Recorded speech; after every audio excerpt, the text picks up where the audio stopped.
Halo semuanya, coba dibayangkan sejenak. Data rekam medis Anda itu kan bagian paling intim dari hidup Anda ya. Tapi bayangkan kalau data itu melayang begitu saja di dunia digital tanpa kendali yang jelas. Mengerikan bukan? Nah, itulah persisnya yang bakal kita bongkar habis-habisan dalam penjelasan kali ini. Kita ini lagi terjebak di satu ketegangan yang luar biasa. Di satu sisi, teknologi data medis kita sudah super canggih, benar-benar hiper canggih. Tapi di sisi lain, pertanyaannya, apakah kita, manusia dan sistemnya, sudah benar-benar siap?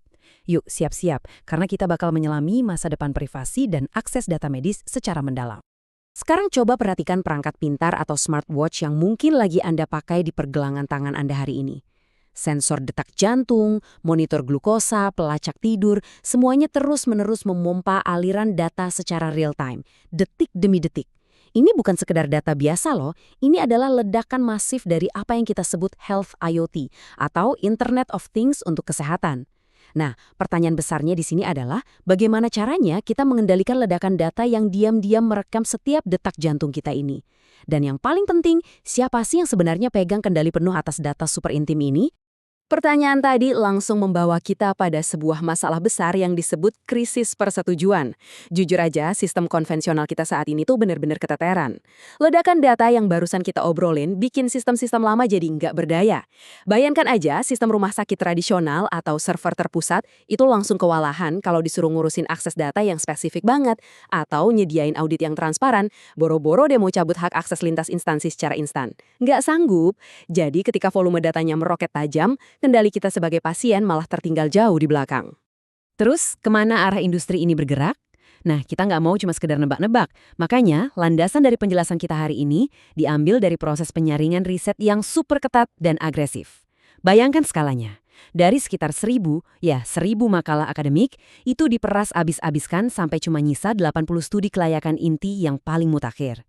80 studi ini, yang fokus ngebahas prototipe arsitektur dari tahun 2023 sampai 2026, ngasih kita bocoran langsung tentang inovasi dan pembuktian konsep paling gila yang lagi dikerjakan di seluruh dunia saat ini.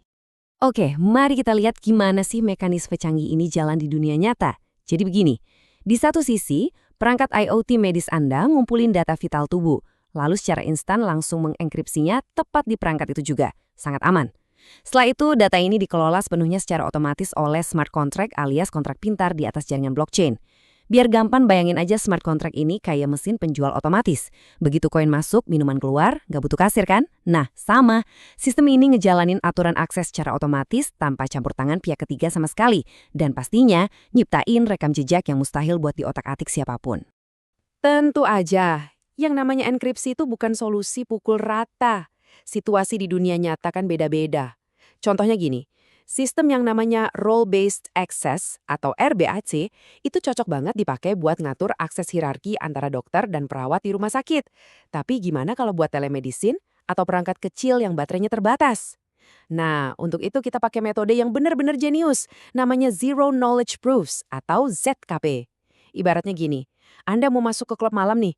Dengan ZKP, Anda bisa ngebuktiin ke penjaga pintu kalau Anda udah cukup umur, tanpa perlu nunjukin tanggal lahir atau KTP Anda sama sekali. Keren kan? Anda dapat verifikasi yang sah, tapi privasi tetap terjaga mutlak di skala besar. Nah, poin krusial dari semua teknologi ini adalah sesuatu yang kita sebut pergeseran kedaulatan. Intinya, kita merebut kembali kendali dan mengembalikannya ke tangan Anda, sang pasien. Ada satu konsep yang benar-benar revolusioner di sini. Namanya Soulbound Tokens atau SBT. Coba bayangin, punya identitas digital yang secara permanen terikat sama jiwa Anda, nggak bisa ditransfer, nggak bisa dijual ke orang lain. Lewat SBT ini, kedaulatan data Anda bukan lagi cuma sekedar aturan hukum di atas kertas, tapi udah jadi kendali kriptografi nyata yang dikunci pakai rumus matematika, dan kuncinya ada di tangan Anda. Anda bisa pilih dengan sangat detail siapa yang boleh lihat data apa, dan klik bisa cabut akses itu detik itu juga. Sayangnya nih, biarpun teknologinya udah setingkat fiksi ilmiah, dari 80 studi mutakhir tani, ternyata belum ada satupun standar persetujuan yang formal. Makanya dari situ kita berhasil ngerangkum 5 pola persetujuan krusial buat ngejembatin teori ke dunia nyata. Pertama, akses yang dibatasin durasi waktu. Kedua, akses yang bisa dicabut kapan aja.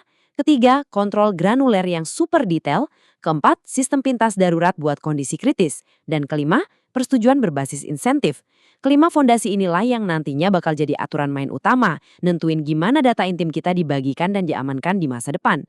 Kalau kelima fondasi tadi digabungin, hasilnya benar-benar luar biasa. Coba bayangin skenario ini. Perangkat di tubuh Anda terus-menerus mantau kondisi kesehatan. Tiba-tiba, kecerdasan buatan atau AI di sistem mendeteksi anomali dan memprediksi 2 jam sebelum kejadian bahwa Anda bakal kena serangan jantung. 2 jam! Prediksi super akurat ini langsung memicu smart contract tadi untuk otomatis ngaktifin mode pintas darurat. Artinya, sistem langsung kasih akses data rekam medis Anda ke tim paramedis, biarpun saat itu mungkin Anda udah pingsan dan nggak bisa ngasih izin. Di sini, AI dan barisan kode komputer tadi benar-benar berubah wujud jadi pahlawan penyelamat nyawa. Terus pertanyaannya, emangnya AI ini bisa diandalkan? Oh, pastinya. Sangat tangguh. Waktu AI ini diintegrasiin pakai sistem federated learning, yang cerdasnya lagi bisa ngejaga data tetap aman di perangkat lokal Anda tanpa perlu dikirim ke server luar, akurasinya aja udah nembus 93,71%. Tapi tunggu dulu, kalau pakai arsitektur hybrid deep learning, wow, tingkat akurasinya langsung meroket tajam ke angka 99,7%. Ini benar-benar ngasih bukti kuat kalau fondasi matematika dan algoritma canggih di balik prediksi keselamatan ini udah berjalan nyaris sempurna. Tapi tunggu dulu. Disinilah kita harus nampar diri kita sendiri sama realitas yang lumayan kejam. Di satu sisi, kita punya arsitektur gila dengan akurasi AI 99,7% dan sistem enkripsi yang berfungsi tanpa celah secara matematis. Tapi di sisi lain, angka nol besar untuk urusan uji coba usabilitas ke pengguna asli. Nol. Fakta yang bikin geleng-geleng kepala adalah dari 80 studi elit tadi, ternyata kurang dari 5 studi yang repot-repot buat mikirin gimana bentuk antarmuka atau aplikasi yang bakal dipakai sama pasien nantinya. Ini dia kebenaran brutal yang kita sebut sebagai kekosongan usabilitas. Mau pakai algoritma enkripsi paling dewa sekalipun, racikan insinyur paling jenius sedunia, itu semua bakal jadi benar-benar nggak berguna kalau pasien biasa, katakanlah kakek atau nenek kita, nggak ngerti cara pakai aplikasinya di layar HP mereka. Secanggih apapun sebuah teknologi, kalau nggak manusiawi dan nggak gampang diakses, ya ujung-ujungnya cuma jadi proyek gagal. Dan sayangnya, masalahnya nggak cuma berhenti di urusan aplikasi yang susah dipakai. Ada kelemahan fatal kedua, ilusi regulasi. Banyak dari riset ini dengan bangganya ngaku kalau sistem mereka udah patuh aturan privasi ketat macam GDPR di Eropa atau HIPAA. Padahal, klaim itu superficial banget. Mereka seringkali tutup mata soal realitas transfer data melintasi batas negara. Dan yang paling krusial, coba pikir deh, gimana caranya Anda nerapin hak untuk dihapus dari hukum dunia nyata ke dalam teknologi blockchain yang sifat dasarnya emang permanen dan nggak bisa dihapus. Kontradiktif banget kan? Terus gimana dong cara ngakalin paradoks ini? Jawabannya ada di arsitektur pintar yang membagi beban data. Jadi kita pisahin secara cerdas. Di dalam blockchain-nya alias on-chain, kita cuma naruh kode-kode hash kriptografi yang permanen aja. Nggak ada tuh data medis rahasia di sana. Nah, sementara itu data medis pasien yang super sensitif tadi disimpinya off-chain alias di luar blockchain, misalnya di cloud yang dikunci rapat. Pembagian ini artinya kalau suatu hari pasien minta datanya dihapus buat menuhin tuntutan hukum, gampang. Datanya dihapus dari cloud, tapi rantai blok tetap utuh dan sah. Genius.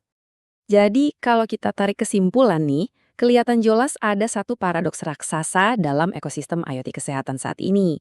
Ada jurang yang dalam banget. Di satu sisi, kesiapan teknis kita luar biasa, dengan AI super akurat, enkripsi tingkat militer, dan respon yang kilat. Tapi di sisi yang lain, kesiapan manusia dan hukum kita masih tertatih-tatih. Ketertinggalan ini ditandai sama nolnya pengujian ke pengguna, buta sama hukum lintas yurisdiksi, dan aturan main persetujuan yang masih belum jelas. Jomplang banget rasanya. Kesimpulannya, untuk urusan matematika dan kode komputer, kita udah menang telak. Tapi, terobosan layanan kesehatan bernilai miliaran dolar berikutnya itu bukanlah menciptakan algoritma enkripsi yang lebih rumit lagi. Bukan itu. Terobosan aslinya adalah membangun antarmuka pengguna yang manusiawi dan jembatan regulasi yang sah. Garis finish sesungguhnya dari teknologi medis bukanlah sekedar soal kode, melainkan tentang koneksi manusia. Jadi, ini meninggalkan satu pertanyaan besar buat kita semua. Di saat kecerdasan buatan bisa memprediksi serangan jantung Anda 2 jam sebelum terjadi, apakah Anda benar-benar yakin tahu siapa yang memegang kunci penuh atas nyawa Anda? Coba deh, pikirkan itu baik-baik.